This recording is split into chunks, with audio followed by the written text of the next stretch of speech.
अस्सलाम वालेकुम दोस्तों, मैं हूं आपके साथ आयशा। तो दोस्तों, ये तस्वीरें जो आप देख रहे हैं ये अयोध्या से आई हैं और ये तस्वीरें राम मंदिर की सबसे लेटेस्ट तस्वीरें हैं। यूँ समझ लीजिए अयोध्या में राम मंदिर इतना बनकर तैयार हो चुका है और यहाँ अगले महीने की 22 तारीख को प्राण प्रतिष्ठा का प्रोग्राम है।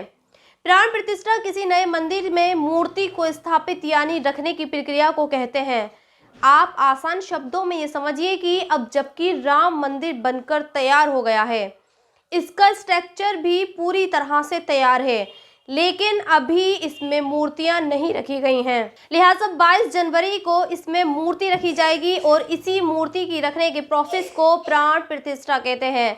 प्राण प्रतिष्ठा के दौरान अनुष्ठान भी होता है, यानी भजन और मंत्रों का पाठ भी किया जाता है।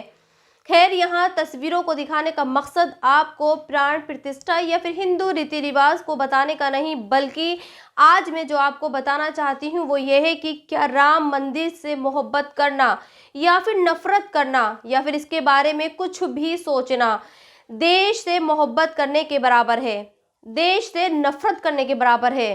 देश की मेजोरिटी और ख़ास तौर पर बीजेपी पार्टी को ये क्यों लगता है कि जिन लोगों का ताल्लुक हिंदू धर्म से नहीं है या फिर जिन लोगों की आस्था भगवान राम से नहीं है, उन्हें भी राम मंदिर से मोहब्बत करनी चाहिए, उन्हें भी इसकी खुशियां मनानी चाहिए जैसे बीजेपी पार्टी मना रही है।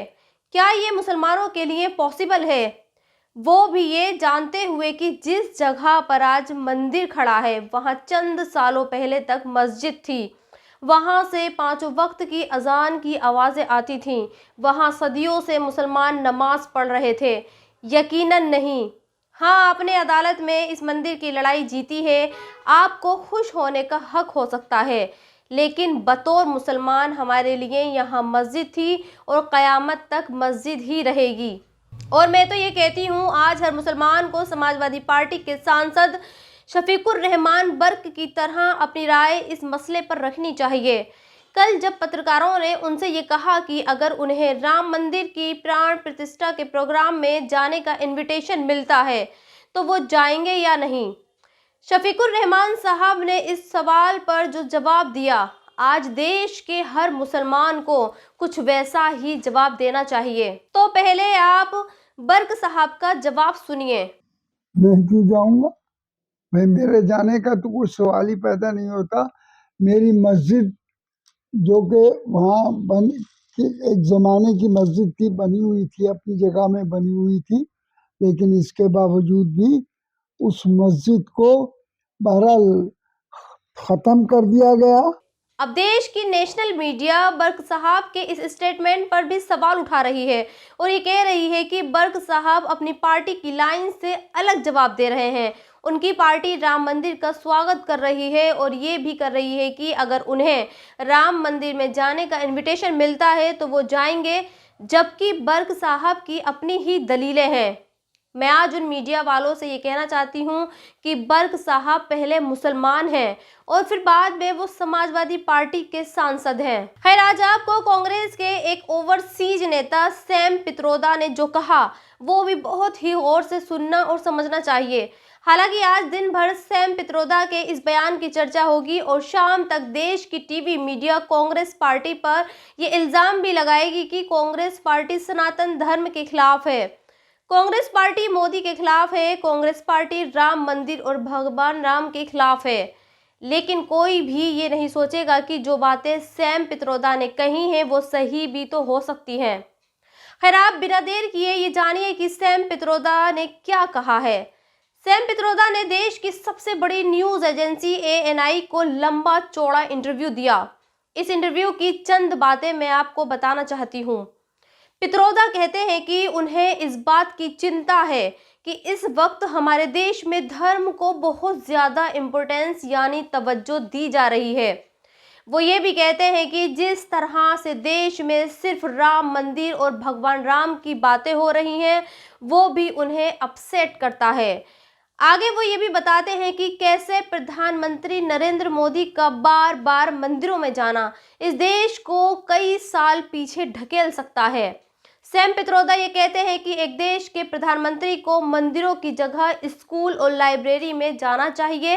एक प्रधानमंत्री को साइंटिफिक इंस्टीट्यूशन में जाना चाहिए ताकि देश के बच्चों और लोगों का रुझान एजुकेशन की तरफ बढ़ सके, रिसर्च की तरफ बढ़े, टेक्नोलॉजी की तरफ बढ़े। लेकिन पीएम मोदी मंदिरों में जाते हैं, लिहाजा अब देश भी स्कूलों से ज़्यादा मंदिरों को तवज्जो दे रहा है। आगे सैम पित्रोदा ये भी कहते हैं कि उन्हें इस बात का भी दुख है कि पीएम मोदी ने जिंदा होते हुए भी एक क्रिकेट स्टेडियम का नाम अपने नाम पर रख दिया।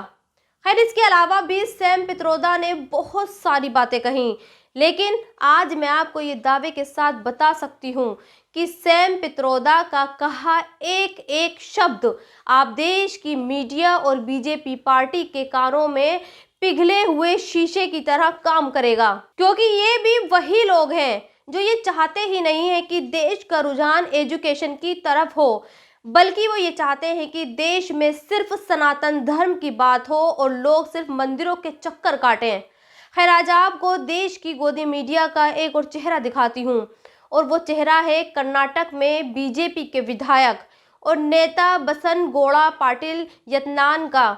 जी हाँ, आप चाहें तो इस नाम को याद कर सकते हैं, क्योंकि ये वो नाम है जो शायद आपको आगे कभी ना सुनाई देगा और ना ही कभी दिखाई देगा। और इसकी वजह है ये हेडलाइंस। आज सोशल मीडिया पर कई सारी वेबसाइट ने ये हेडलाइंस छापी हैं। दरअसल बात यह है कि कल बीजेपी ने कर्नाटक के पूर्व मुख्यमंत्री येदियुरप्पा के बेटे को प्रदेश की इकाई का अध्यक्ष बनाने का ऐलान किया, जिसके बाद बसनगौड़ा पाटिल ने अपनी ही पार्टी के खिलाफ मोर्चा खोल दिया और ये कहा कि अगर उन्हें पार्टी से निकाला गया तो वो उस 40,000 करोड़ रुपए के घोटाले की पोल खोल देंगे, जो कर्नाटक में बीजेपी की सरकार के दौरान हुआ था। आज इस खबर को बताने का मकसद आपको ये नहीं है कि बीजेपी के एक नेता ने बीजेपी पर 40,000 करोड़ रुपए के घोटाले का इल्ज़ाम लगाया है, बल्कि यहाँ आपको मीडिया के दोहरे कैरेक्टर के बारे में बताना है, और उसके लिए आपको थोड़ा फ्लैशबैक में लेकर चलते हैं। इसी साल मार्च में बसनगौड़ा पाटिल ने ये बयान दिया कि अगर कर्नाटक में उनकी सरकार बनी तो वो सारे मदरसों को बंद कर देंगे। देश की सबसे बड़ी एजेंसी ANI ने इसे प्रमुखता से छापा। इसके बाद इसी साल 7 जून को बसनगौड़ा ने एक और बयान दिया और ये कहा कि लोगों को मुसलमानों के भले के लिए काम नहीं करना चाहिए, बल्कि हिंदुओं के वेलफेयर के लिए काम करना चाहिए। साथ ही उन्होंने इसी दिन ये भी कहा कि वो ये नहीं चाहते कि कोई भी मुस्लिम उनके दफ्तर में टोपी या फिर बुर्का पहनकर आए। बसनगौड़ा के इस स्टेटमेंट को भी देश की न्यूज एजेंसी ने खूब प्रमुखता से छापा, लेकिन आज जबकि इसी बीजेपी के नेता और विधायक ने ये बयान दिया है कि बीजेपी की सरकार में 40,000 करोड़ रुपए का घोटाला हुआ, इस इतने बड़े आरोप को देश की सबसे बड़ी न्यूज एजेंसी ने नहीं पब्लिश किया, तो इसका क्या मतलब है? इसका ये मतलब है कि देश की एजेंसी किसी खास पार्टी के इशारे पर काम करती है।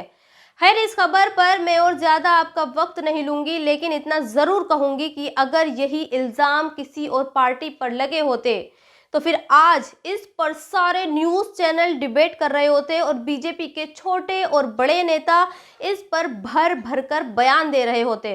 खैर, आगे बढ़ते हैं और अब आपको मध्य प्रदेश के अगर मालवा की एक खबर और बताते हैं। जिस बुलडोजर को आप देख रहे हैं, ये बुलडोजर रज्जाक, राहुल, सोनू और दुर्गा शंकर के घर पर चल रहा है। और जानते हैं ये बुलडोजर क्यों चल रहा है? क्योंकि इन चारों लड़कों पर ये आरोप था कि इन्होंने एक बैल को जान से मारा है। लिहाजा दीपक सेन नाम का एक शख्स इसकी कंप्लेंट करता है।